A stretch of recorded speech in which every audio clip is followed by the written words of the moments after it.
I'm Rip Esselstyn, and you're listening to the Plant Strong podcast. My guest today is planting the seeds of change for her family and yours. In 2016, Brittany Jaroudi adopted a whole food, plant-based diet to break the cycle of devastating lifestyle disease that was running rampant in her family. You're going to meet this inspiring young mother-to-be right after this message from Plant Strong. I've got a couple of big announcements for you today. First, if you're looking to hit the reset button and supercharge your health and vitality, then I want you to mark your calendars for our next Plant Strong retreat. It is nestled in the serene and absolutely spectacular town of Black Mountain, North Carolina. The dates are April 14th to the 19th, where you can indulge in bountiful buffets of plant-based fare that are expertly crafted to nourish your body and help you fall in love with the lifestyle. We have an insane culinary team that has cracked the code on preparing delicious and satisfying meals. They're going to fill you up without weighing you down. I want you to enjoy best-in-class educational lectures and empower yourself with all of this incredible knowledge. Dive deep into the science behind Plant Strong living through these lectures led by renowned experts like cardiologist Dr. Brian Aspel, Dr. Michael Clapper, and Doug Lyle. Gain insights, tips, and strategies to enhance your life and get answers to your most pressing personal questions. You can even play pickleball with all of us. Get ready to rally with my team, along with me on the pickleball courts. Whether you're a seasoned pro or you're new to the game, join in on the fun and experience the game that is taking over North America. We'll offer lots of other opportunities to move your body, from challenging hikes to gentle yoga. All in all, this experience is crafted just for you. Don't miss this incredible opportunity to revitalize your health, connect with fellow health enthusiasts, and embark on a journey towards a vibrant, Plant Strong life. Visit plantstrong.com today to learn more. Brittany Jaroudi battled with her weight and health issues for most of her childhood, and not just her own health, but also her parents'. Her dad had a triple bypass, and her mom battled cancer multiple times while Brittany was growing up. Even as a young newlywed, Brittany herself was suffering with health issues and chest pains. Lab tests confirmed that she was on the same health trajectory as her parents. But lo and behold, the movie Forks Over Knives once again came to the rescue, and she and her husband adopted a whole foods, plant-based lifestyle overnight. And the changes? Suffice it to say, they have been life-changing. Today, this former school teacher has gone all in on her own health curriculum with online classes, recipes, cooking demos, and a lot more. Let's meet this remarkable young woman. Please welcome Brittany Jaroudi. Brittany, welcome to the Plant Strong podcast. What's shaking in your neck of the woods? Well, thank you. Just the weather starting to get colder here in Pittsburgh, but yeah, excited to be here today. You are in Pittsburgh. I am. Wow, I grew up in Cleveland. We're kind of like rivals in many ways. Yeah, not too far, only like 2 hours. I know. Yeah. Do you love Pittsburgh? I love Pittsburgh, but I love going to Cleveland. So no one from Pittsburgh hold that against me. Yeah. Well, don't you have like 3 rivers that flow through Pittsburgh? Can you name all 3 of them? Oh my gosh, you're going to put me on the spot. The Monongahela. Monongahela. Who in the world can pronounce that? Okay. The Allegheny. And is it the Ohio? And the Ohio, yeah. Yeah, those 3. But we have a beautiful point downtown Pittsburgh, which is a great place to go visit. Yeah. Well, when I was last there, maybe 2 years ago, I took a little ride up to this one peak that overlooks the city and where the 3 rivers, I think, all come together. It is gorgeous. Did you take the incline? Yes, that's exactly right. Yeah.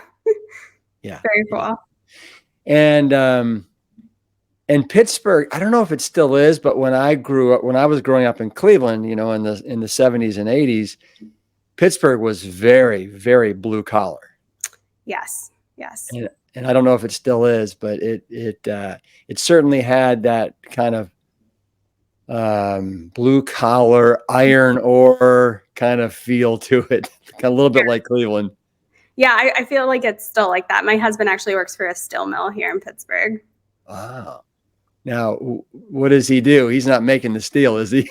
He's an engineer for the company, but right. Yeah, all behind the computer-based parts of it, the automation. Wow. Well, good. Well, I'm going home for the holidays here to Cleveland, so we'll just be 2 hours away. So that's nice. Well, Brittany, let's talk a little bit about you and your journey to all things kind of whole food, plant-based. For starters, I think it might be nice to let everybody know.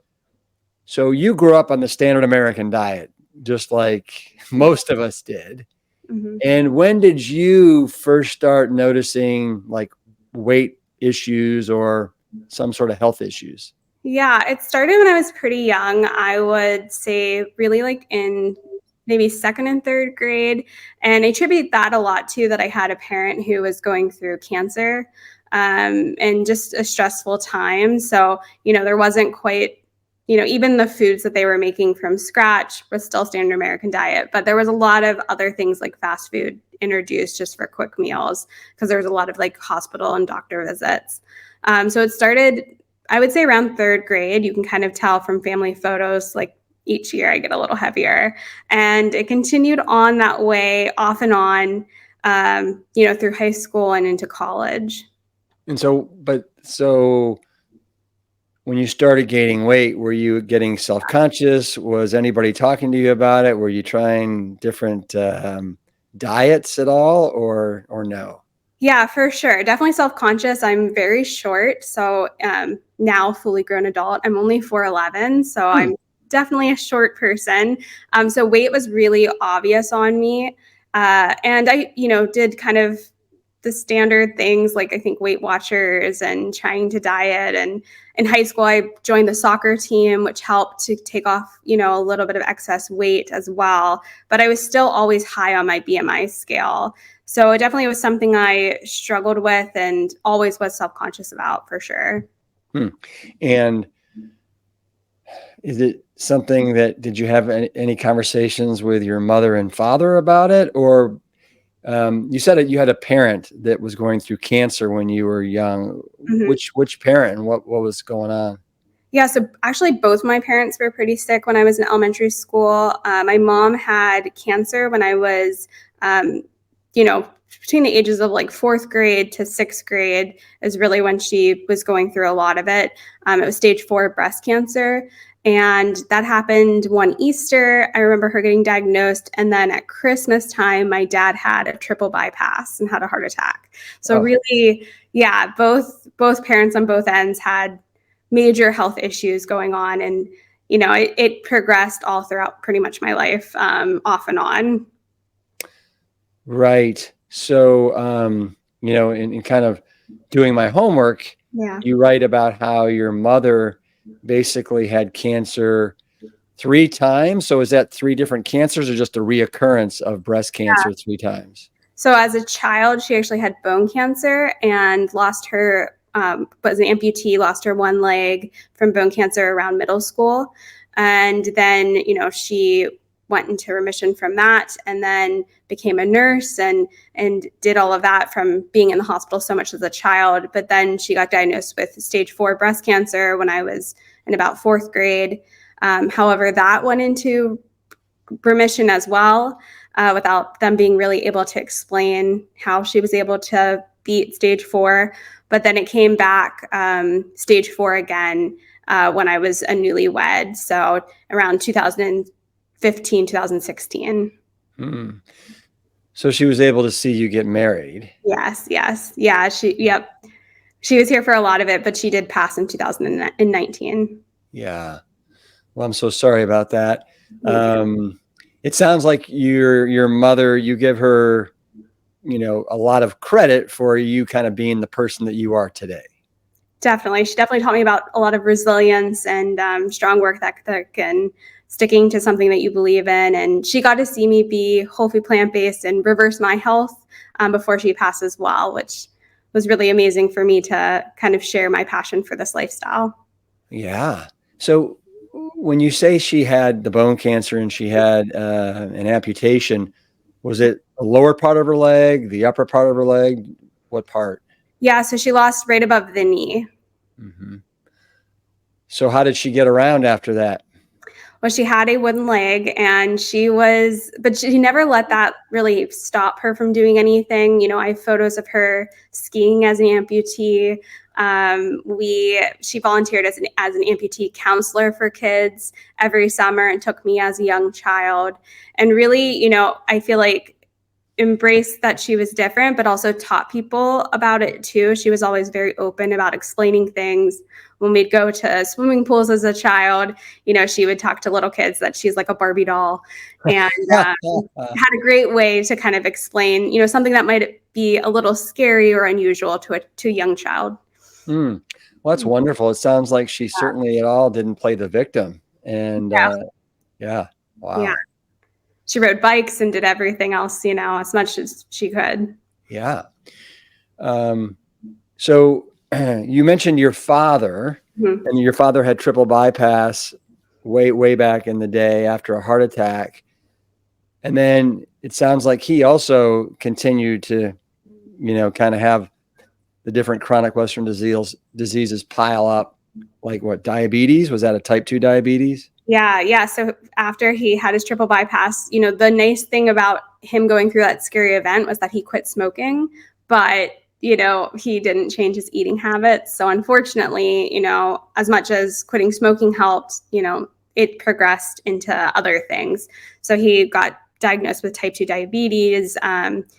He's had a defibrillator stint since then, a stroke, and, other complications of heart disease. But he is still alive today. He's still alive. Yeah. Gotcha.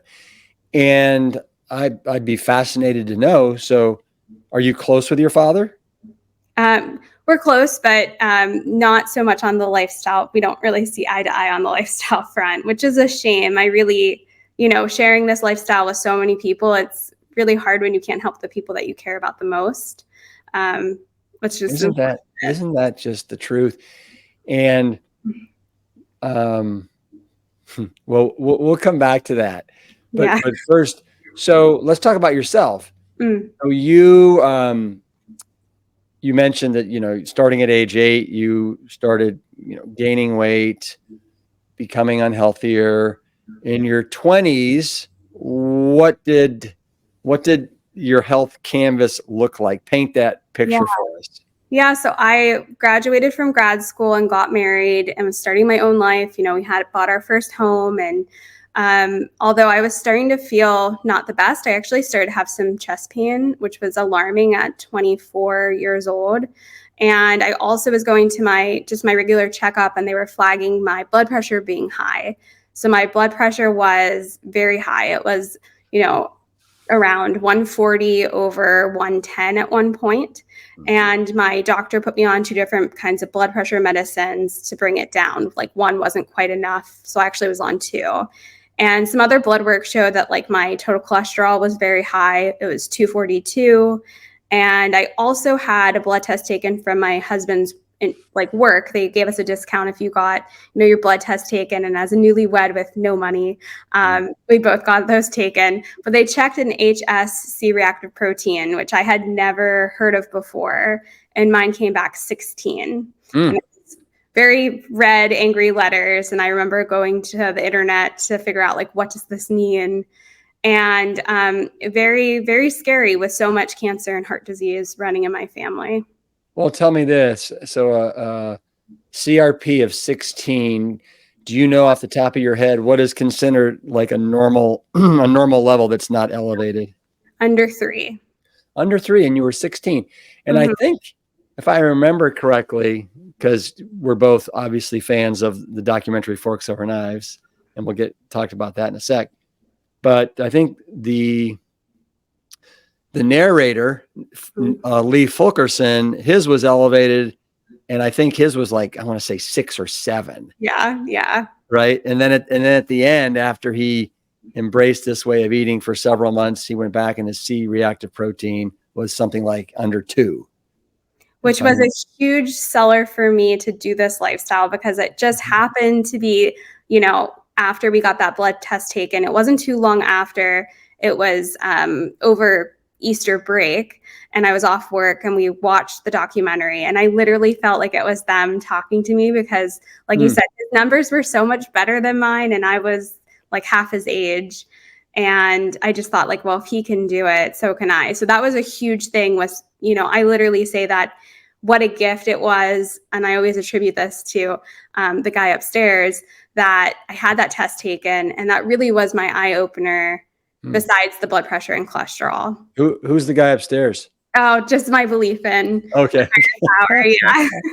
I didn't know if you had somebody living upstairs that No, I literally think it was divine intervention for me. And it's been the biggest blessing of my life to kind of go through that and to see that, and then to make the change.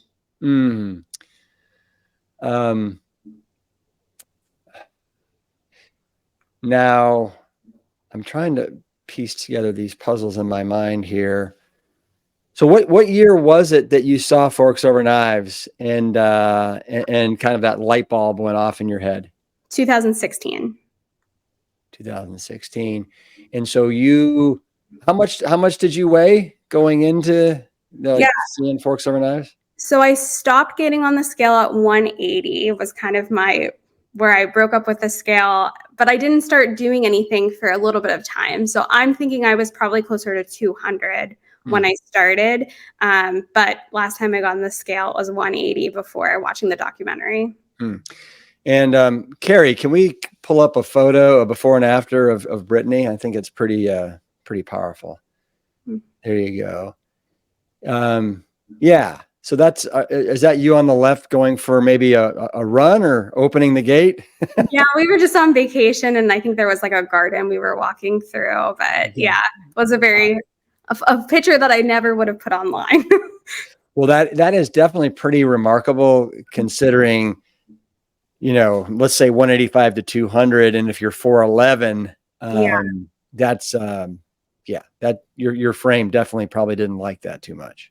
No. Yeah.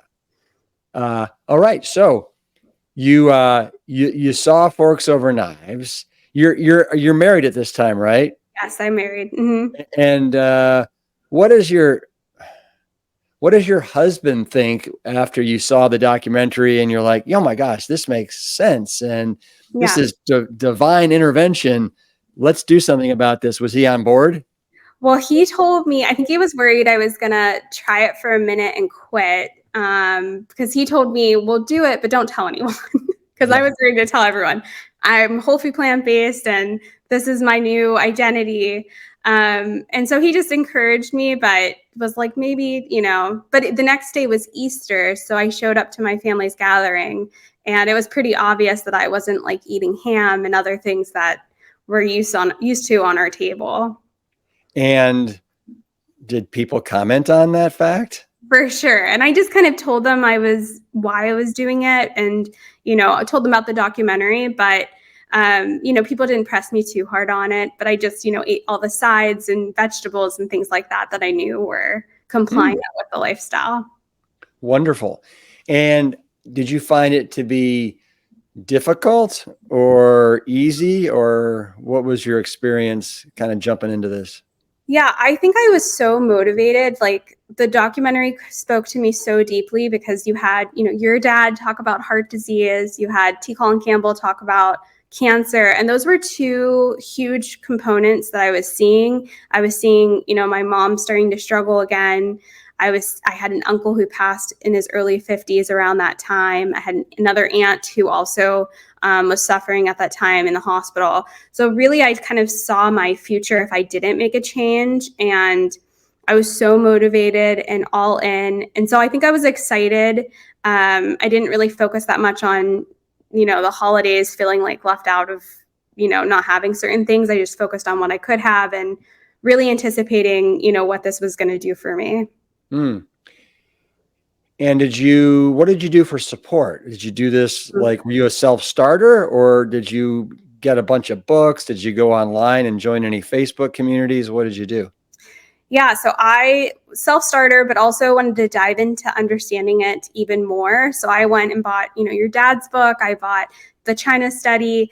I had the Plant Strong books, Engine 2 books. I kind of submitted myself into all the research. I really became a fan of Dr. Greger's information out there. And, the internet was so wonderful to really have all of that at my fingertips.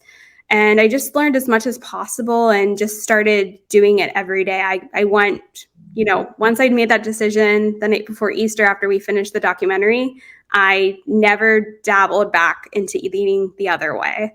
And so that really has helped, stick with this and not feel tempted to go back either way. Right. So for those people that are out there that are kind of where you were back then, what advice would you give them as they're just starting this journey? Yeah, I would say definitely there's so many people in the plant-based world now, find who you enjoy and, take it one meal at a time. Some people can go all the way in like I did kind of overnight and change, your habits. And I always say sometimes I'm like a little unicorn that it kind of all lined up, that things were bad enough that I was severely motivated to do this. But I also think it made it easier. So, I would always tell people, find who you enjoy watching on YouTube or online. Find the plant-based doctor that you enjoy. There's so many different options out there, and stick with it. Don't give up. Yeah, I think that's really wonderful advice. There are so many kind of different tribes, Yeah. right, and families within the whole food plant-based umbrella. And find the one that kind of resonates with you and your personality, and then go for it. Yeah, for sure. Now, so you fell into this in 2016 after watching the documentary. It sounds like your father had no interest whatsoever, and you guys, as you said, you didn't see eye to eye with this lifestyle. What about your mother? Was she more receptive? She was definitely more receptive. She was starting, she watched the documentaries with me. She had books. She knew who people were in this movement. And actually when, originally when she was diagnosed, it was stage 2, and then it progressed to stage 4 after a while. There was a point where I was doing all of their cooking for her and them, just trying to help as much as possible. So she definitely saw the passion. And I think, being a nurse, showing her the science also helped as well. But I wish I would have figured it out a lot sooner. Yeah.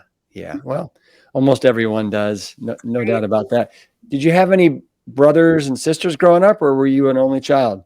Yeah, I have one brother who is currently in the Air Force serving. And I was very motivated to have him go on this because we share the same genetics.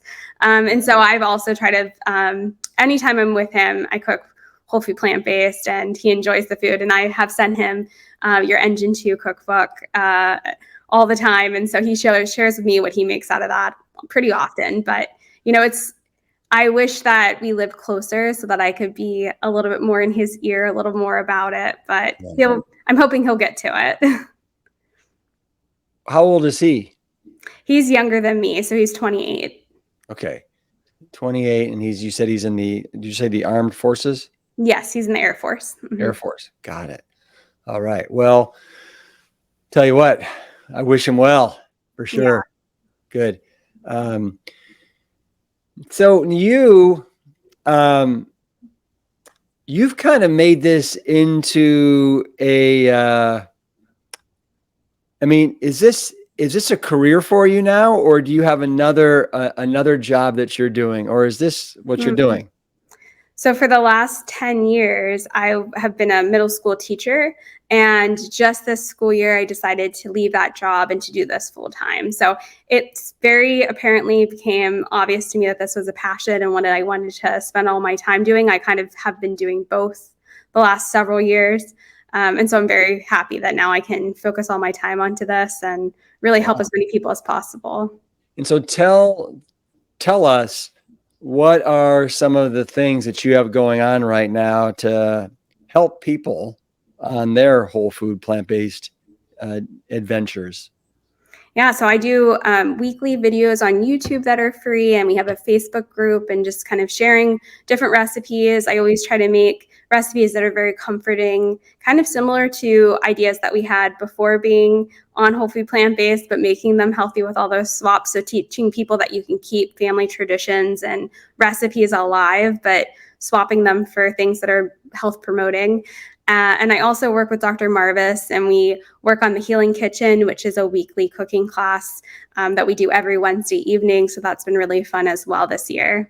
Yeah, it's wonderful you're working with Dr. Lori Marvis. She's been on the podcast several times. We absolutely adore her. She's wonderful.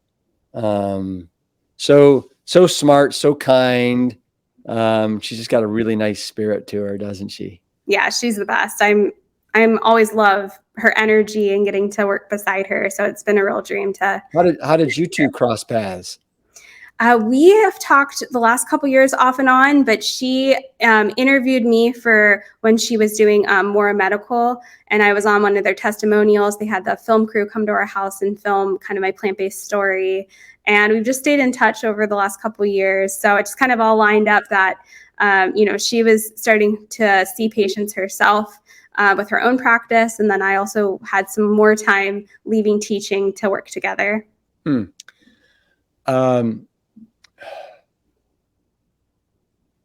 Tell me this. So you've been doing this now, gosh, I mean, did you say almost, well, you were doing the teaching for 10 years. You've been doing this since about 2016. When did you kind of really start to put together your recipe ebooks and the community and all that jazz? I really wanted to wait until after I had results, and so I didn't start right away. I just kind of focused on my own, but I made kind of the decision that, if I was able to regain my health back, I would help others. So about, a year to 2 years after, once I lost my weight, I had all my numbers healthy, I really started to share. And, it didn't come easy. I had my camera that I was going to start making YouTube videos for an entire year before I started. I made it a New Year's resolution, and it sat there for an entire year before I ever turned it on. Because as much as I'm kind of an introvert in my real life. And so it was just, I just really wanted to help people. And so, getting on camera and learning to do that and to share was really my gift to give back to what it's done for me. How many years did it take you to kind of lose, was it 70 pounds? Is that what you're down roughly? Yeah. It took me about a year. And I wasn't so much focused on the weight aspect. I really wanted that C-reactive protein, that blood pressure, that cholesterol to come down, not to have the chest pain. I was avoiding hills in our neighborhood. Pittsburgh's very hilly. I was avoiding certain hills, and I just wanted to feel like I should be at 26, not feeling bad. And so that was really a focus point of mine. But, with all of that, obviously your weight comes down to a healthy range. So it was a nice added benefit of getting healthy overall. What's your husband's name? Mark. What does Mark think of this Brittany? Well, he loves it. I think he definitely feels like we have such a future together. He's also whole food plant-based. So he's done this journey with me, which has been such a luxury to have our household be like that. And, I think we've been together since I was 15. We were high school sweethearts. Wow. So yeah, this year will be 18 years together. And I think he just sees such a different change in me physically, emotionally, all of that. And we're actually expecting our first child. And so that's really exciting too, to be able to give them this gift of being whole food plant-based and starting their life out as healthy as possible. Oh, congratulations on that. That's wonderful. So you say you said that um, there's a little maybe bit of a difference in you emotionally Mm. as well. Can you put your finger on that? Like how so? Yeah, so I actually struggled with pure OCD around the time my health was kind of doing the worst and panic attacks. And, I didn't really realize until much later that that probably was the inflammation causing it. It kind of came out of nowhere, stuck around for a couple years. It really was awful to deal with.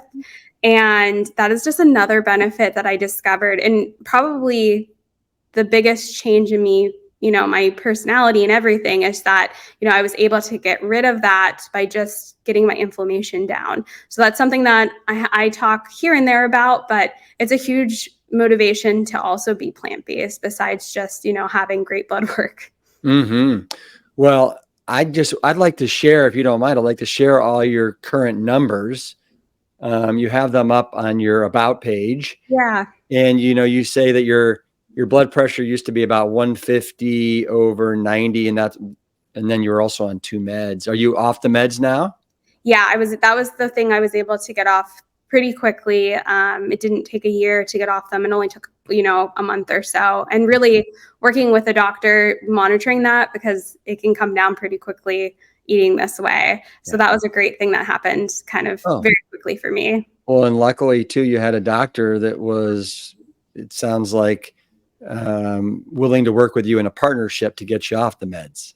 Well, I switched doctors. I switched to a plant-based doctor in our area, but yes, I just went and found the one I wanted to work with. Well, okay, there you go.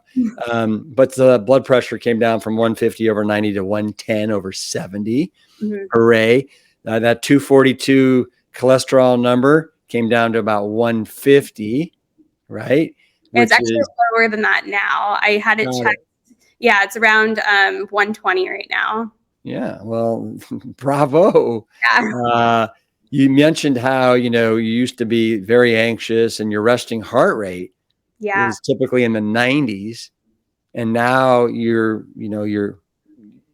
devoid of that kind of anxiety, and your resting heart rate's in the 60s. That in and of itself must feel fantastic.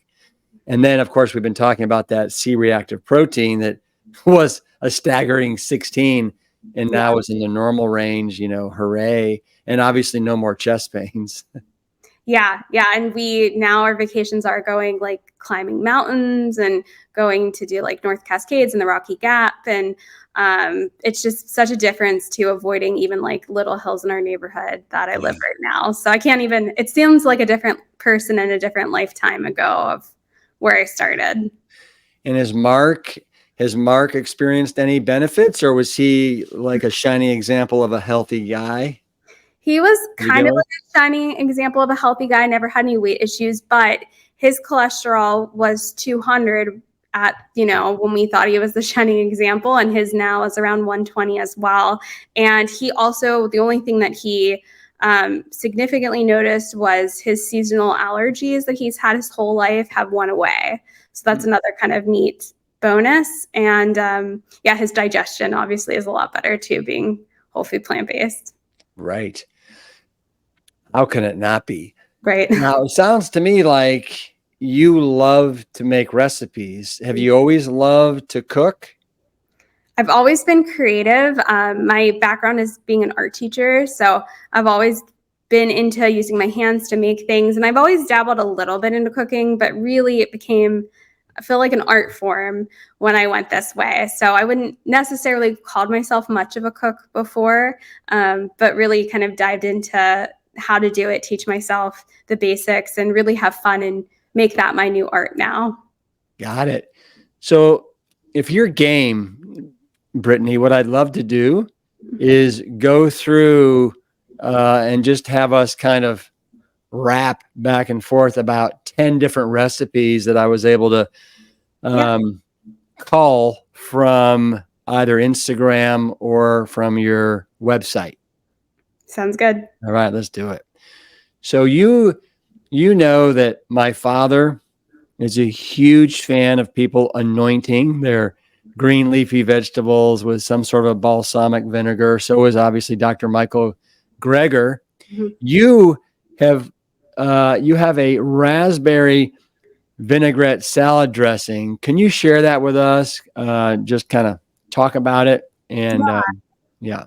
I love any kind of different types of balsamics. I feel like people sometimes when you go to the grocery store and you just think of that plain balsamic there, it's great. But now with different companies like California Balsamic and so many out there, the Olive Tap. There's one in Cleveland too. I'm forgetting the name That's of it. That's it. The Olive olive Tap. tap. They also, I think, have one in Pittsburgh. So there's so many like even little tiny balsamic stores that have all different flavors. So I love doing that. I love mixing it. You can put it in your blender with fruit like raspberries, lemon juice, and things like that to kind of spice it up. And that was a huge thing. I feel like sauces and dressings are really a gateway to loving your food. So I love balsamic of all different types.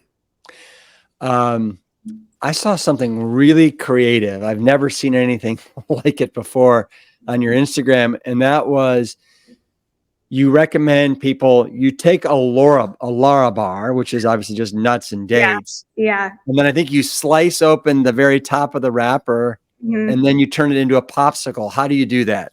Yeah, you just fill it with plant milk and then you just set it upright. And, I usually will use like a mason jar just to kind of set it with a popsicle stick. You put it in slightly, Lara bars are generally pretty soft. And then you just freeze it. And then there's a popsicle to give your kids or, yourself if you want a summer treat. And that works with, if you like well-being bars or, some of the other bars that are whole food plant-based, you can have. So really a fun little summer treat or, to have. I can't wait to try that. I really like mustard. And you've got 3 mustard recipes. You've got one. I mean, I've never really heard of people making their own mustard before. I think that's why it caught my attention. You've got a Dijon, you've got a stone ground, and you've got a yellow. How do you even go about making your own mustard? I love mustard. And it's one of those things I think that sounds intimidating, but is so easy. You just need mustard seeds. They sell them online or even like our food co-op has it here in Pittsburgh where you can go to the bulk section and they're little tiny seeds. And you just blend it up with, you can add, water, you can add different flavorings to it and you pulse it till it's nice and smooth. And I love it because, at first it's very kind of strong and pungent if you tried it like right out of the blender. But if you let it sit for a couple of days, it kind of mellows out and you can make it however you'd like. So I'm a huge mustard fan as well. And making it from your own is so cheap, affordable. It lasts forever in your fridge and you can really tailor it to how you'd like. Do you have a favorite? I sometimes like making horseradish mustard, which is really fun. And so that one has been a favorite recently. Really? Wow. All right, let's talk about, so as we talked about at the top of this, I'm from Cleveland. Yep. You're from Pittsburgh. I don't know about you, but growing up in Cleveland in the late 60s, 70s, and early 80s, the only condiments that we had were ketchup and mustard. And I'm really not exaggerating. Like we didn't really have salsa. We didn't have sriracha. And I came down to Austin, Texas to come to school and I was introduced to, hot things and hot peppers. And when I first saw for the first time a bagel that had jalapeno pieces in it, I thought it was the most nasty, disgusting thing I'd ever seen in my life. Now it's one of my favorite things is a jalapeno bagel. The reason I preface my question to you with all that is because you have jalapeno pepper poppers. And I looked at those and I'm like, I want some of those right now. How do you make a jalapeno pepper popper? And I love mild things, and sometimes I like stuff with a little heat. So we make them with, jalapenos that you can scrape out. And if you take out a lot of the seeds, it reduces the heat a good amount. But also you can make them with those mini sweet bell peppers. So if you're not a fan, you can have like a little, I usually do half and half when we have a party. And you just make a great like whole food plant-based cream cheese filling for it with some breadcrumbs on top. And it's such a great replacement. I mean, we serve those all the time at football parties and things. And really no one can tell the difference that it's, dairy free and vegan and all of that. So what do you use for the filling? So I do a combination. You can do white beans are great, or cashews, or a combination of both. You can even do sunflower seeds. So I kind of change it up depending. Usually I like half and half, kind of cuts down having so much fat from the nuts, but makes it still creamy. And so those are kind of the two ways that we generally fill them with. Mm. So growing up in Pittsburgh, you've grown to like spicy things?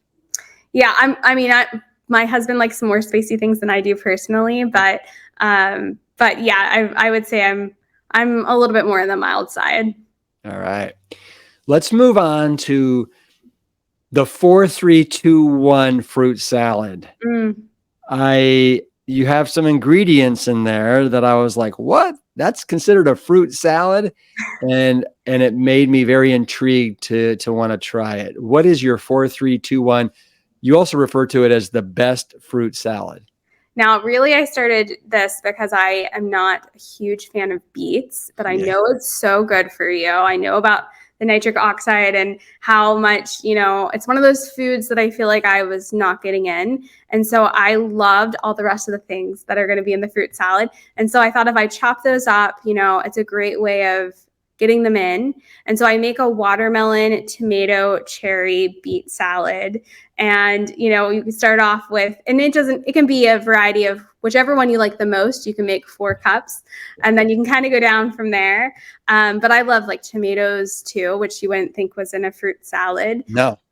But it's a nice way. It's such a red, beautiful, vibrant antioxidant salad, and we make it all the time in the summer. And then if you chop your beets up fine, you can even do as fine as possible. It really helps hide it, and you still get all those benefits of eating it kind of blended in with all the other fruit. Well, and you said it kind of fast, so I just want to repeat for people. So the four different ingredients in the fruit salad are, it's watermelon, it's cherries, not cherry tomato. Well, maybe it is cherry tomatoes, but then it's also cherries, right? Do you use like fresh cherries? Do you use frozen cherries? What do you prefer there?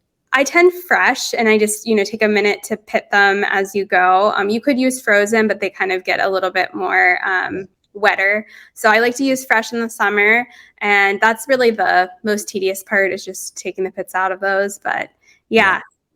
I thought it was really creative the way you decided to make that, especially with those beets, for people that maybe have a difficult time with beets. Yeah. And the beets in the 4-3-2-1 is 2 cups of the diced beets, not 4 or 3. It's kind of very, very manageable. And then you also recommend, kind of dressing it up with a little fresh mint and some white balsamic. Yeah, I love it. Just adds a little bit of extra flavor, and as it sits in your fridge, it just kind of all mellows together, and it's really a lovely, lovely recipe for the summer. Yeah. So one of the things that, especially this time of the year with, the NFL in full swing and people watching football, are you a Steelers fan? I am. I think you have to be, being from Pittsburgh. I think I may have to hold that against you. I tell you what, it's going to be a good year this year. Cleveland against, Pittsburgh. Always. Wow. But one of the things we love making is guacamole. You have a low-fat guacamole, and you slice it with some different ingredients. Tell everybody about how to do that. Yeah, my secret ingredient is peas for that one. So you can take some cooked peas or defrost them from frozen and just pulse them in. And really, it's a great way of, it still is green. It's still very super filling. And it's a great way to cut back if you don't want as much avocado in it. And so I love that recipe. It's another great way. If you're not a pea fan, it's a great way to sneak it in. I love peas, so it's not a problem. But yeah, it's just a different ingredient than you would think. Yeah. No, I've done it before too. And I think it's really smart. And then you also, obviously you put the lime in there, some red onions. You recommend some miso. Yeah. It's so funny. Miso that's one ingredient that I don't have in my refrigerator. Do you recommend, what are some of the use cases for miso besides this? Yeah, so I find that especially people coming from this lifestyle, and maybe if you're not using table salt, miso is really nice, and especially the white mild one, to add just a little bit. And from Dr. Greger's, studies that he's found on it, it doesn't affect your blood pressure as much as table salt. And I've noticed that personally for me, like checking my blood pressure, a small amount goes a long way and really could help you kind of jump that hurdle from getting away from, the salt shaker that you have on your table. I love roasted Brussels sprouts. Mm. And I have lots of different ways that I Yeah. roast them, whether it's in the oven, whether it's on the grill.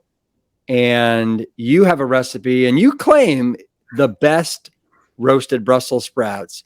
Why are yours better than mine?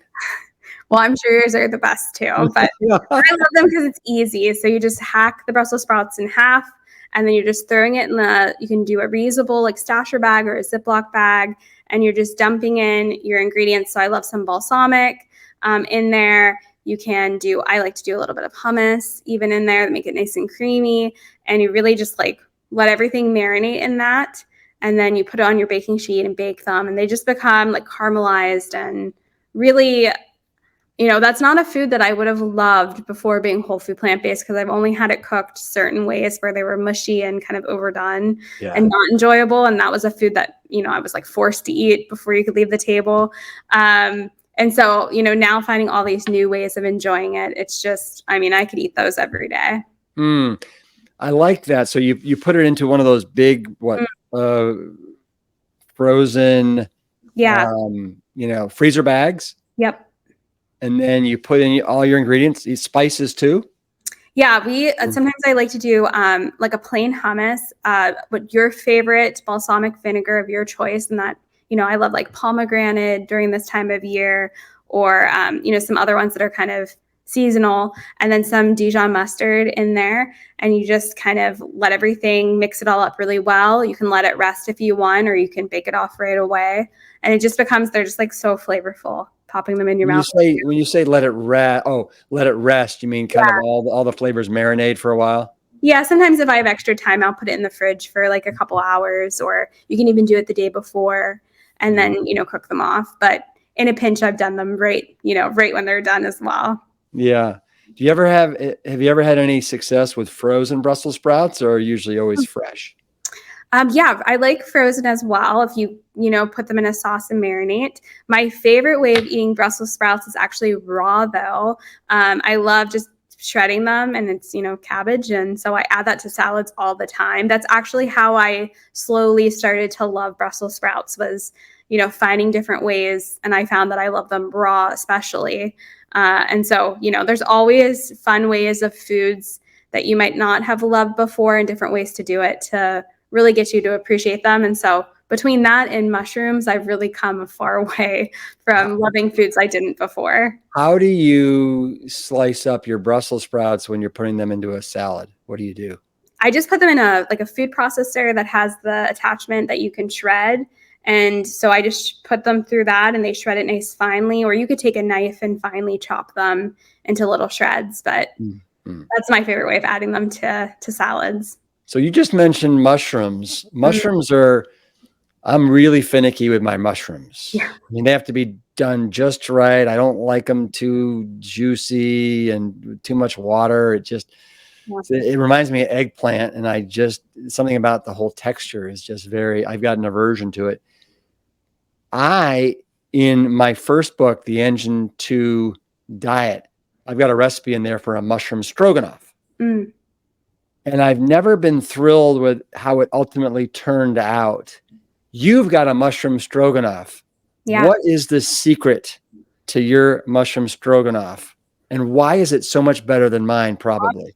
Oh, well, that's kind of you. But I love it because really it's kind of blended in with a creamy sauce, and then you add your pasta in there. And so it's not like the star of the show where mushrooms stick out. It's really a nice complement to the dish, because any recipe that I have with mushrooms in our channel or on our website is meant for people who don't like mushrooms. So you can trust me, I promise you, it gets the stamp of approval for not mushroom fans. I just feel like it goes over really well with people that aren't specifically fans of mushrooms. Are you able to share with us, or if you can remember, what is that creamy sauce what are the ingredients in it that you make for that stroganoff? Yeah, so similar to kind of what instead of the cream cheese for this jalapeno poppers, it's kind of similar, like almost a sour cream that we make for it. So you can do a couple varieties of, I love silken tofu for that, or white beans or cashews. And those are kind of my three go-tos for making something creamy. And then I love brightening it up with some lemon juice, adding plant milk to help everything blend together. And then you can do like onion, garlic powder are kind of my two always go-to. You could do a little bit of miso in there as well. And in seconds, you have a delicious creamy sauce or sour cream or, filler for your poppers. That doesn't take long at all. All right. You're doing great. I got one more for you. I'm going to throw at you, and that's corn zucchini fritters. Those really caught my eye. I was like, I would really like some of those right now with some salsa on top. How do you make your corn zucchini fritters? So we take corn, and it can be fresh corn, in the summer, or it can be frozen corn. I love frozen vegetables, especially this time of year. And we add them to some zucchini that you squeeze out a lot of the liquid so that it's not very wet. You fold it all in with some chickpea flour. I love playing around with different types of flour. They give a little bit of a different flavor for what you're using. And then we do like flax eggs to bind everything. And again, with seasonings, it's always like onion, garlic powder that get folded in there. And then I really love serving it with applesauce, or you can even do ketchup or salsa.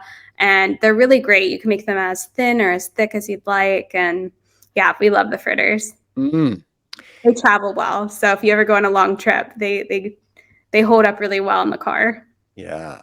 Wonderful. When's your birthday? In August. In August. Okay. Tell me this. Let's say it's let's say your birthday is tomorrow. Okay. All right. We're pretending, hypothetically. What would you serve yourself for dinner and then for dessert? Wow, that's a hard one. Dinner, I am a lover of any type of pasta. So it probably would be some pasta dish of like Alfredo that we have on our channel. We have a pasta with an Alfredo sauce. Or it might be like mac and cheese or something like that. We love with lots of vegetables added to it, but anything with pasta, I'm a pretty big fan of. And then dessert, every year for our channel, I always make a different cake to celebrate my birthday. So this past, last year, it was like a cheesecake we made. This year, it was a lemon blueberry bundt cake. However, we have like a family staple recipe that I've made whole food plant-based, which is our chocolate cream cheesecake. It has a chocolate outside and then it has a cream cheese inside. And so I make that every year on special holidays. So maybe that for my birthday, if it was tomorrow. Yeah, I saw that cheesecake and it just looks incredible. Thank you. Well, how many hours would you say you spend a day kind of in the kitchen or doing recipe testing and stuff like that? A lot. It's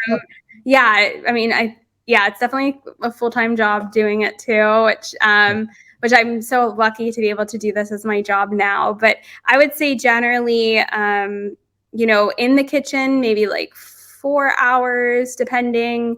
And then, all the back scenes of putting things together and I'm a one-woman show over here. So right now I'm every time people are surprised when I get back to them in an email or they send me a Facebook message. I even give my cell phone out online and answer calls and texts from people that have questions. So yeah, it's just I love doing it, so it doesn't seem like work. Wow. And you've got a membership, right? Where people can pay a very, sounds like small monthly fee, and then they get a certain number of recipes every month. Is that right? Yeah, so I have people reaching out on how to help donate to what I do, because making recipes and buying groceries and all of the back end stuff is very expensive. So I decided to do, you get 10 recipes a month. It's just $10. It also includes our monthly cooking class where we get together once a month and cook for a few hours. We also do a relaxing art project for stress relief. And so I put some other lifestyle medicine things in there as well. But yeah, it's been great. We put all the recipes there first. Like, we have a whole food plant-based SOS-free cookie class coming up for December, which is really fun. We do that every year. We get together and bake cookies that are healthy for the whole family. And so it's really fun, and I just love it. And so people can go there if they'd like to sign up, or, eventually everything comes out for free on our channel. I always try to model it that way, that there's something always for everyone. Yeah. Yeah. Sounds wonderful. Yeah. Yeah. You're building up a lot of wonderful, important resources and tools for people. Thank you.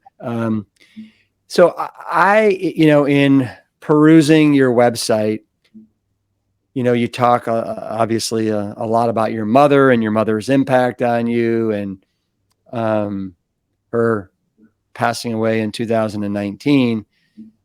How do you feel if I read that letter that you had online that your mother wrote to you? I think it was your aunt or somebody gave it to you. Yeah, they actually gave it to me on my birthday. My mom passed at the end of June, and my birthday's in August. So I just turned. I was 28 when she passed, and I just turned 29 a couple months later. But yeah, you can share it. Well, and I wouldn't normally do this, but you were very open online with it and how much your mother meant to you. And then I'd love to just, after I read it, just ask you just a little bit about, some of your takeaways. Yeah. Yeah. Thank you. So, Britt, she called you Britt, huh? Yeah. Good. Yeah. This is not how I planned it. I wanted to be here for you and Mark. I wanted to enjoy my grandbabies, to be here to babysit and help you.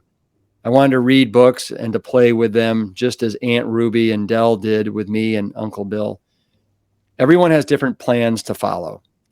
You can be angry for a while, but not too long. My nursing career has taught me that not everyone gets that much time. I have been lucky to have 55 years. I am grateful I was able to be here for you and see the person/woman you have become, strong and independent. I am amazed at your independence and get go attitude. You just push yourself to achieve where others do not. I am amazed at your loving and caring nature that you have. I am sorry that you have to take care of me. Daughters should not have to take care of their moms. Unfortunately, this has been my life. I will be there to look over you. If you feel the need, go to the cemetery and talk to me and the others that love you so much. But know I will always be around you and can hear you. Don't let anyone treat you unkindly or demeaning. Don't put up with that.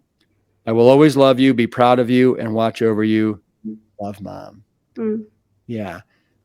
So just powerful and wonderful and loving. What were some of your takeaways after, reading that?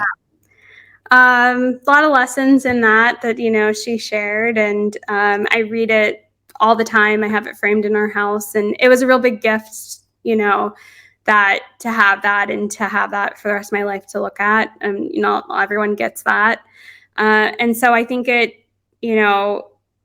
there's my mom being my mom, telling me not to be mad or sad, too long, which is difficult.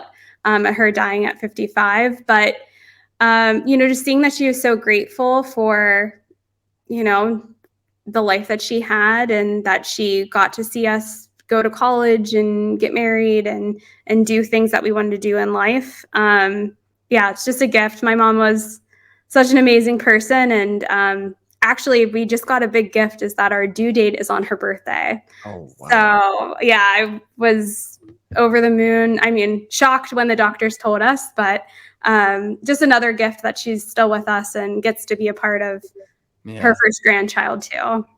Well, and as you said earlier, she had every right to be absolutely angry and pissed off, at the world and why me. And instead she takes the attitude of how grateful she is that she got to live 55 years and, have you as this incredible daughter and all that. So it sounds like she definitely had the glass is half full and not half empty attitude. Definitely. I try to be like that, each day too. Yeah. It's really wonderful. Well, Brittany, I've really enjoyed our time together. I am so glad that Dr. Lori Marbus told me about you. I didn't even know that you were out there in the universe. And now I know, and now the Plant Strong audience knows. So you can see there, everybody, if you want to learn more, just go to and how do you pronounce your last name again? Jaroudi. Yeah. newthejaroudifamily.com. And then on Instagram, it is the Jaroudi family. So just about everything's the Jaroudi family. Yep. Make it really easy. Yeah. All right. Well, you take care there in Pittsburgh. You make sure that Pittsburgh keeps it Plant Strong for all of us. All right. I will. Thank you for having me. All right. Give me a virtual fist bump on the way out. Boom. You can learn more about Brittany at the Jaroudi family, and Jaroudi is spelled Jaroudi,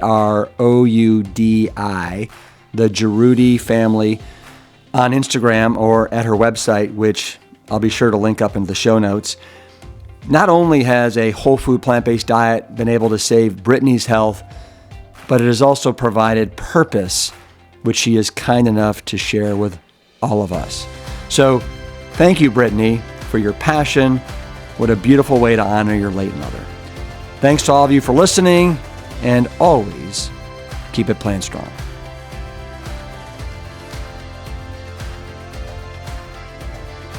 The Plant Strong podcast team includes Carrie Barrett, Lori Kordowich, and Amy Mackey. If you like what you hear, do us a favor and share the show with your friends and loved ones. You can always leave a 5-star rating and review on Apple Podcasts or Spotify. And while you're there, make sure to hit that follow button so that you never miss an episode. As always, this and every episode is dedicated to my parents, Dr. Caldwell B. Esselstyn Jr. and Ann Cryle Esselstyn. Thanks so much for listening.